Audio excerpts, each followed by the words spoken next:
All right, good morning and happy Friday. We have the market back down to start this Friday. Insiders are selling, but what's interesting is if you look at the technical analysis for XRP, looking pretty dang solid. And then finally, we're going to be talking about Ripple's plan to hold 25% of the XRP supply. An old document from 2014 is resurfacing again, stirring up all sorts of conversations about Ripple and how much XRP they hold, how much they're going to hold. Brad Garlinghouse, as we covered in the earlier update, getting sued because, one investor who lost a few $100 said that he was misleading by saying he was long XRP, even though he sold a small percentage of his XRP. We covered that in the first update if you missed it. Maybe it's because you haven't subscribed and hit that notification bell and you're not staying tapped in with us. We're going to keep the updates coming for you. I appreciate everybody's support. Let's get rocking and rolling by taking a look at these charts to start. Bitcoin back below 64,000 to start off this Friday morning. Pretty big red candle, actually. Down here to 63,400. As I'm recording this thing's still dumping. Ethereum, same thing, down to 3,460. But for XRP, what's interesting is just look at this base being built here. And I'm going to show you a couple different charts on XRP later, but just looking at my chart here, this thing's actually looking pretty solid compared to the rest of the market, which is getting beat up. XRP just really, has established this base. This base sucks. Nobody wants to be at 48 and 50 cents. I'm not saying that this is like fantastic, but excuse me. But when you look at this base here, I mean, pretty solid. And I've shown you guys the chart zoomed out on the weekly. It's just so solid. This whole launch pad that's being built, even zoomed way out, it's actually really solid. But nonetheless, we're going to continue to watch the market. Like I said, stock market back down, and we expected a lot of volatility today because Friday's options expiration was literally the biggest ever, $5.1 trillion.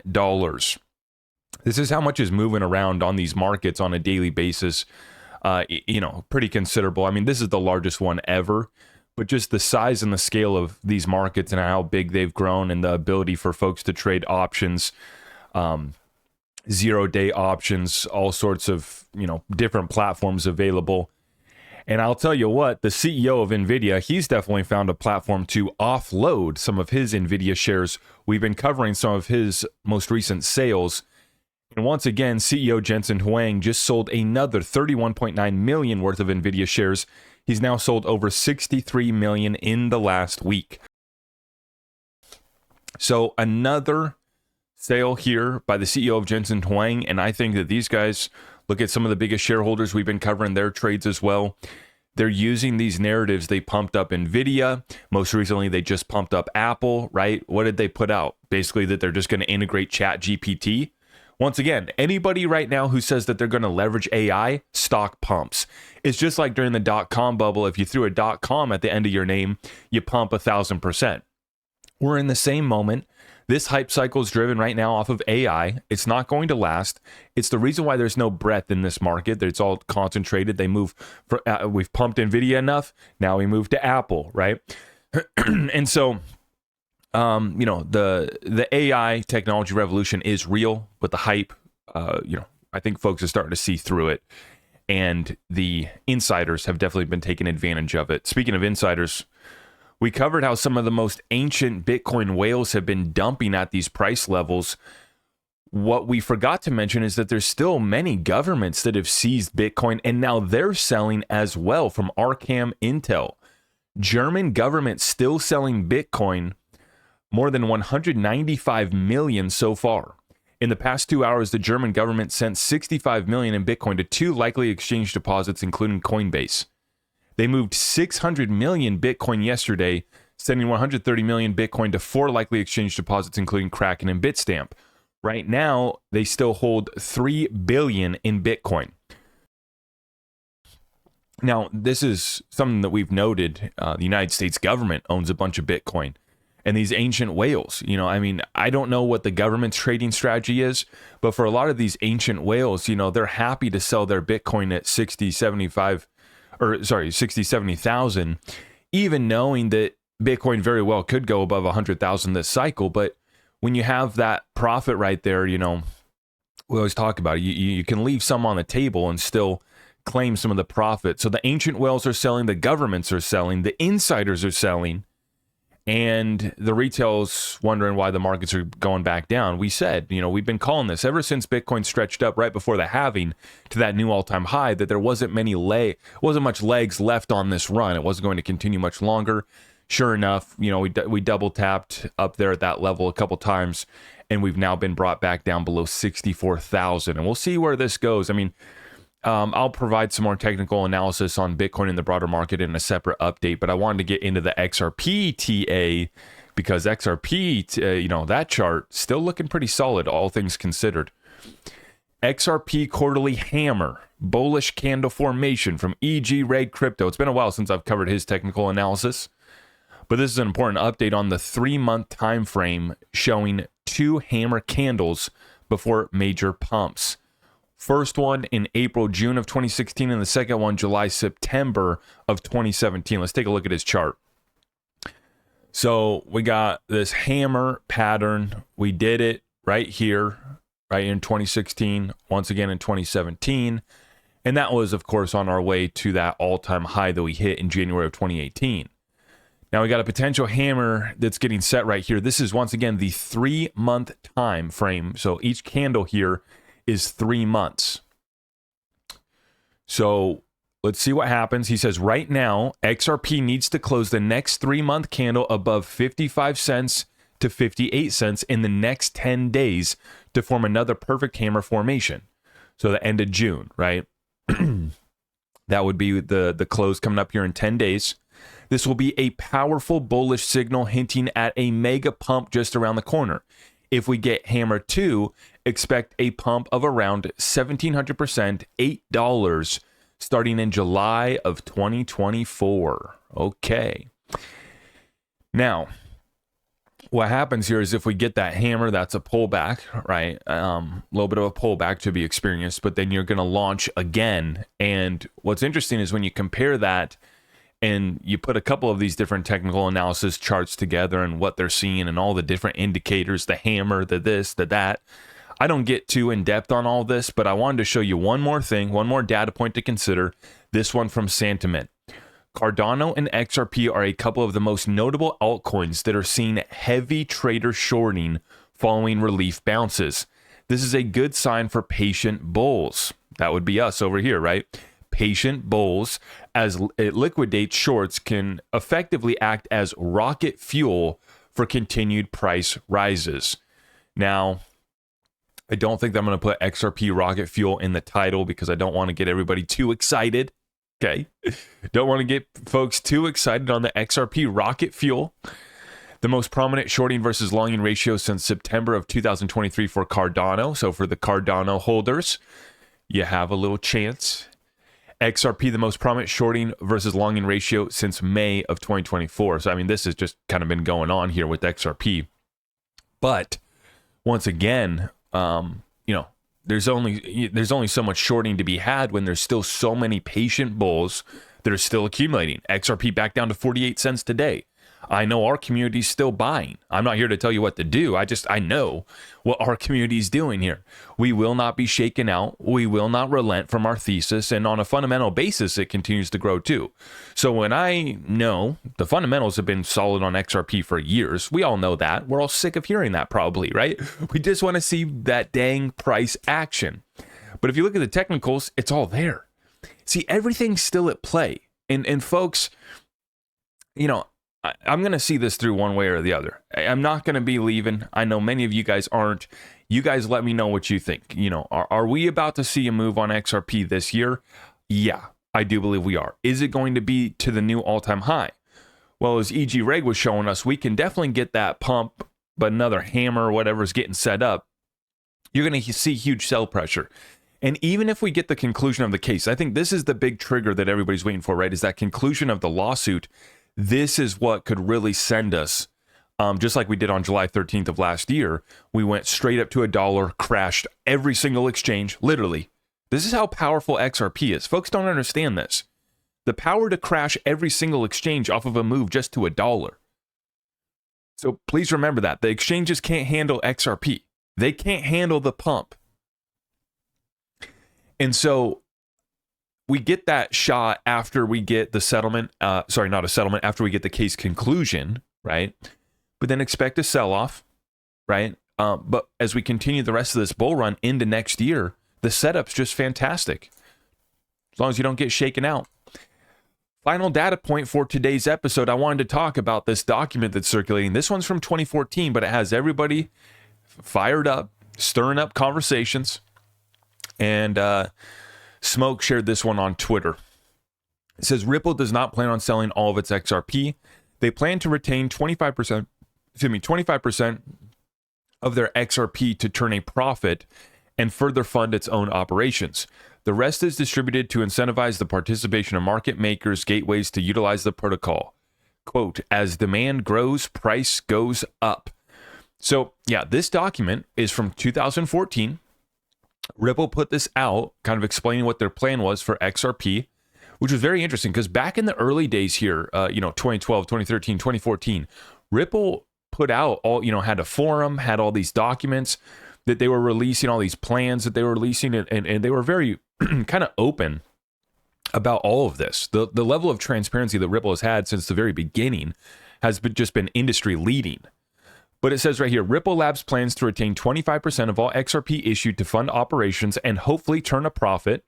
And we know that they've been turning a profit, you bet, and distribute the rest to incentivize the participation of market makers, gateways, and consumers to utilize the protocol. Now, that's interesting that they say consumers too, because most of what we've seen is it hasn't been a focus on consumers. But if you have those strategic partnerships with financial institutions and money transmitters that are servicing the consumers, right? Maybe that's the play there, because we don't see too much retail focus from Ripple. It's mostly give the institutions a hand and the institutions will take care of the retail consumer. Given that there is a finite number of XRP, as demand for XRP grows, the value of XRP should appreciate. In this manner, Ripple Labs believes that incentives are aligned with those of protocol users. Both want the protocol to reach its full potential and scale. It's very similar to the comments that we got from Brad Garlinghouse here recently, that they want to see XRP be successful for everyone, not just them. It's not just them, they don't want to get rich themselves off of XRP without seeing a thriving, vibrant ecosystem that's also seeing price appreciation XRP, utility being built out for the XRP ledger. This is the goal. Now, as far as the amount, remember, this document was put out in 2014 before the escrow. That's what's so interesting. In 2017, that's when the escrow was introduced, and they did so because they wanted to give folks predictability on what Ripple was going to do with the XRP. So they set up the escrow. They said, we're going to release $1 billion to us each month. You'll be able to see it. You'll be able to watch it on chain, and we'll let you know what we're doing with it. And we've seen since 2019, they stopped selling to exchanges. There was no more sales to exchanges after 2019. All the sales since 2019 have been going directly to financial institutions and partners. They're using XRP in accordance with on-demand liquidity. Now, right now, if you look, Ripple has, it's tough to get the exact number, but it's about probably about 10 billion, maybe just shy of 10 billion XRP that's available to them outside of the escrow. Now, that's interesting in and of itself, because right now they still have about 40 billion in escrow, but they have, 10 billion or less, I think, that's actually outside of escrow that they can put to use, right? That they can do something with. They can't touch the escrow until it's released to them. And so what's interesting to see right now is, the circulating supply of XRP. I'm going to pull up the exact numbers. XRP circulating supply is 55 billion is the reported supply. And yeah, it's anywhere from about 5 to 10 billion that Ripple has available to them. So it's about 10 to 20%, we could say, of the circulating supply is what Ripple has available to themselves. So if Ripple was wanted to keep 25% of the supply forever back in 2014, we fast forward to 2024, they've made them, selves available to 5 to 10 billion, which is about 10 to 20% of the circulating supply. Okay. Which I've always thought that the long-term plan was for them to get rid of most of this XRP. Obviously, going back to 2014, that's what they said. Here, fast forward to 2024, they're still doing the same thing. What's been interesting, though, is that the pace that they're releasing XRP is actually been diminishing over the past few years. It's only a couple $100 million each month that actually gets released that doesn't get put back into the escrow. And I want to remind everybody that when it gets put back into the escrow, that it's locked up for another 55-month or at this point, a 40-month period, because they get $1 billion each month. So if they put XRP back in the escrow today, it's going to take another 40 months for them to see that XRP. So it's interesting to watch how they're managing this, the treasury of this world reserve currency XRP. And I think, I want to hear from you guys in the comments down below. Let me know what you guys think about this long-term goal. Obviously, it's probably changed since they put this out. But how much XRP should Ripple hold long-term? And, how much of it do you think that they should be giving away or selling in this regard? I don't really believe that Ripple should give it all away. I think that they should continue to sell it. That's the best of both worlds, because then the XRP gets distributed to people that want to use XRP for utility, and Ripple makes money, which they use to further develop the ecosystem, right? It's the best of both worlds versus just giving, everybody gets XRP, right? And just giving it away. What that does is it just forces people to sell. And so I know people have been critical of Ripple and their grants and not giving enough XRP away. It's very tough to actually give away money, believe it or not, especially at that scale, because people just, throw it away, people waste it. And if you give them XRP, then they're just going to sell it for US dollars, because everybody's using US dollars for, what a business needs is cash, right? So once again, it's interesting to watch how Ripple's strategies and plans have kind of evolved over the years. I like where we're at right now with Ripple having about 10 to 20% of the circulating supplies available to them. Because we know that they're not just going to offload on us, right? We've watched them selling. They're not dumping on us. Once again, they can't dump on retail if retail can't buy it, right? We can't buy from Ripple, and they're not selling to exchanges either.